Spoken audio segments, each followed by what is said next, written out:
Hi viewers, welcome back to my channel. എൻ്റെ comment ബോക്സിൽ ഒത്തിരി പേര് ചോദിച്ചിട്ടുള്ളൊരു കാര്യമാണ് ബെല്ലി ഫാറ്റ് കുറയ്ക്കാനായിട്ട് എന്താണ് ചെയ്തത്, അതിന് എന്തെങ്കിലും എക്സസൈസ് ഒക്കെ ചെയ്തോ എന്നുള്ളത്. അപ്പോൾ എൻ്റെ ഡെലിവറി കഴിഞ്ഞ സമയത്ത് എനിക്ക് നല്ല വയറുണ്ടായിരുന്നു. ഡെലിവറി കഴിഞ്ഞ സമയത്തെന്ന് മാത്രമല്ല, ഏകദേശം ഒരു വർഷത്തോളം നല്ല വയറുണ്ടായിരുന്നു. അപ്പോൾ അത് കുറയ്ക്കാനായിട്ട് ഞാൻ എന്തൊക്കെ ടിപ്സ് ആൻഡ് ട്രിക്സ് ആണ് ട്രൈ ചെയ്തതെന്നുള്ളത് പറഞ്ഞുതരാം. എനിക്ക് നല്ല റിസൾട്ട് കിട്ടിയിട്ടുണ്ട്.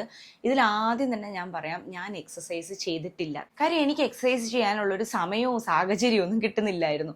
അങ്ങനെയുള്ള ഒത്തിരി പേരുണ്ട്. അവർക്കൊക്കെ ഈ വീഡിയോ ഭയങ്കരമായിട്ട് യൂസ്ഫുൾ ആയിരിക്കും എന്ന് വിചാരിക്കണം. അപ്പോൾ നമുക്ക് വീഡിയോയിലോട്ട് പോവാം. ഞാൻ ആദ്യം ചെയ്തിരുന്ന ഒരു കാര്യം, നല്ലപോലെ ഇൻ്റർമിറ്റൻറ്റ് ഫാസ്റ്റിംഗ് ചെയ്യുമായിരുന്നു. അപ്പോൾ ഇൻ്റർമിറ്റൻറ്റ് ഫാസ്റ്റിംഗ് എന്താണെന്ന് വെച്ചാൽ, ഇപ്പോൾ എല്ലാവർക്കും അറിയാമെങ്കിലും ഞാൻ ചെറുതായിട്ടൊന്ന് പറയുകയാണ്. നമ്മൾ കുറച്ച് സമയം കഴിക്കുകയും ബാക്കിയുള്ള സമയം നമ്മളുടെ വയറിനെ ഫ്രീ ആയിട്ട് നിർത്തുകയും ചെയ്യുന്ന ഒരു രീതിയാണ് ഇൻ്റർമിറ്റൻറ്റ് ഫാസ്റ്റിംഗ്. അതായത് പൊതുവേ എല്ലാവരും ഫോളോ ചെയ്യുന്നത് 16:8 എന്നുള്ളതാണ്. ഏറ്റവും എളുപ്പവും അതാണ്. അതായത് 16 മണിക്കൂർ കഴിക്കാതിരിക്കുകയും 8 മണിക്കൂർ കഴിക്കുകയും ചെയ്യുന്ന ഒരു രീതിയാണ്. അപ്പോൾ ഈ 16 മണിക്കൂർ കഴിക്കാതിരിക്കുക എന്ന് പറയുമ്പോഴത്തേക്ക് കേൾക്കുമ്പോൾ തന്നെ പലരും വിചാരിക്കും പറ്റാത്തൊരു കാര്യമാണെന്ന് വിചാരിക്കും. സത്യം പറഞ്ഞാൽ അല്ല. ഈ 16 മണിക്കൂറിനകത്ത് നമ്മൾ ഉറങ്ങുന്ന സമയമൊക്കെ വരും. അപ്പം ഞാൻ ഫോളോ ചെയ്തിരുന്നതെന്ന് വെച്ചാൽ, രാവിലെ ഒരു 11:30 മുതൽ ഈവനിങ് ഒരു 7:30 വരെ അതിനുള്ളിൽ ഞാൻ കഴിച്ചിട്ടുണ്ടാവും. ബാക്കിയുള്ള സമയം കഴിക്കാറില്ല. ഇതായിരുന്നു എൻ്റെ രീതി.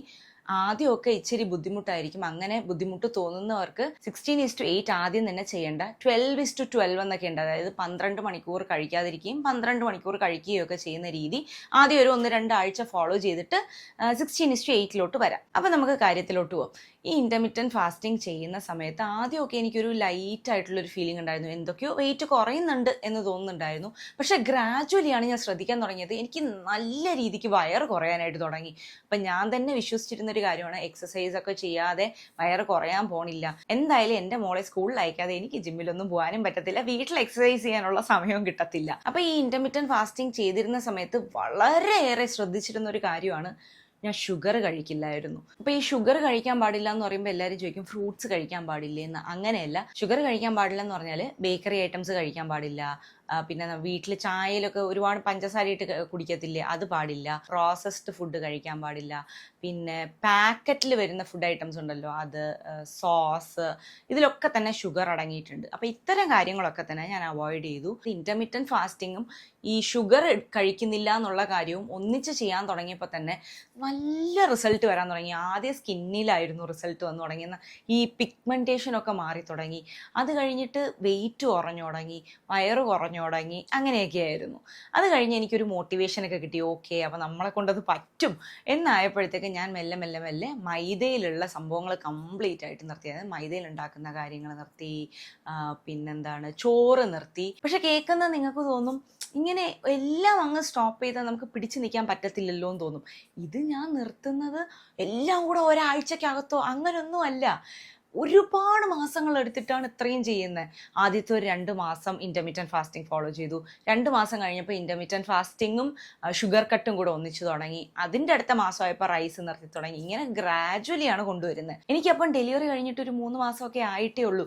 ഈ കുഞ്ഞിനെ നോക്കുന്ന സ്ട്രെസ്സും വീട്ടുകാരിയെ നോക്കുന്നതും അതിൻ്റെ ഇടയിൽ കൂടെ ഡയറ്റ് നോക്കുന്നതും ഒക്കെ കൂടെ ആകുമ്പോൾ നമുക്ക് ഫ്രസ്ട്രേറ്റഡ് ആയി പോകും. അപ്പം അത് കാരണം ആ ട്രാക്കിൽ നിന്ന് പുറത്ത് വരാൻ പാടില്ല എന്നുള്ളതുകൊണ്ട് ഞാൻ ഡയറ്റ് ചെയ്തത് വളരെ സ്ലോ ആയിട്ടും കുറച്ചായിട്ടാണ് ഓരോ കാര്യങ്ങൾ ആഡ് ചെയ്ത് കൊണ്ടുവന്നിരുന്നത്. പക്ഷെ പലർക്കും പറ്റുന്നൊരു തെറ്റെന്താന്ന് വെച്ചാൽ, പെട്ടെന്ന് റിസൾട്ട് കിട്ടണമെന്ന് പറഞ്ഞിട്ട് ഇതെല്ലാം കൂടെ ഒന്നിച്ചു തുടങ്ങും. അവസാനം ഒരിടത്തും എത്താതെ നിന്നുപോകും. ഈ ഡയറ്റിംഗ് എനിക്ക് സ്ട്രെസ് ഉണ്ടാക്കാൻ പാടില്ല എന്ന് ഞാൻ ഒരുപാട് ശ്രദ്ധിക്കുമായിരുന്നു. അപ്പോൾ അതാണ് 3ാമത്തെ പോയിന്റ്. വെയിറ്റ് കുറയ്ക്കുന്ന സമയത്ത് സ്ട്രെസ് വരാതിരിക്കാനായിട്ട് നോക്കുക. അതിനൊരു സയന്റിഫിക്കൽ റീസൺ കൂടെ ഞാൻ പറയാം. സ്ട്രെസ് ഹോർമോണായ കോർട്ടിസോൾ കൂടുന്തോറും നമ്മുടെ വയറിൽ കൊഴുപ്പടിയുന്നതിൻ്റെ അളവ് കൂടും. എത്ര ശ്രമിച്ചാലും വയറിലെ കൊഴുപ്പ് കുറയത്തുമില്ല. അതുകൊണ്ട് എപ്പോഴും സ്ട്രെസ് മാനേജ് ചെയ്യാനായിട്ട് നോക്കണം. ഒരു 7 മുതൽ 8 മണിക്കൂർ വരെയെങ്കിലും ഉറങ്ങാനായിട്ട് ശ്രമിക്കണം. ഇനി പലരും പുച്ഛിക്കുന്ന, വർക്കൗട്ട് ആകത്തില്ല എന്ന് വിചാരിക്കുന്ന ഒരു കാര്യത്തെക്കുറിച്ച് പറയാം, ഗ്രീൻ ടീ. പലരും പറയാറുണ്ട്, ഗ്രീൻ ടീ കുടിച്ചിട്ടൊന്നും ഒരു കാര്യവും ഇല്ല എന്ന് പറയും. സത്യം പറഞ്ഞാൽ ഗ്രീൻ ടീയും കുടിച്ച് അതിൻ്റെ സൈഡിൽ കൂടെ ഒരു ബിരിയാണിയും കഴിച്ചിട്ട് യാതൊരു കാര്യവും ഇല്ല.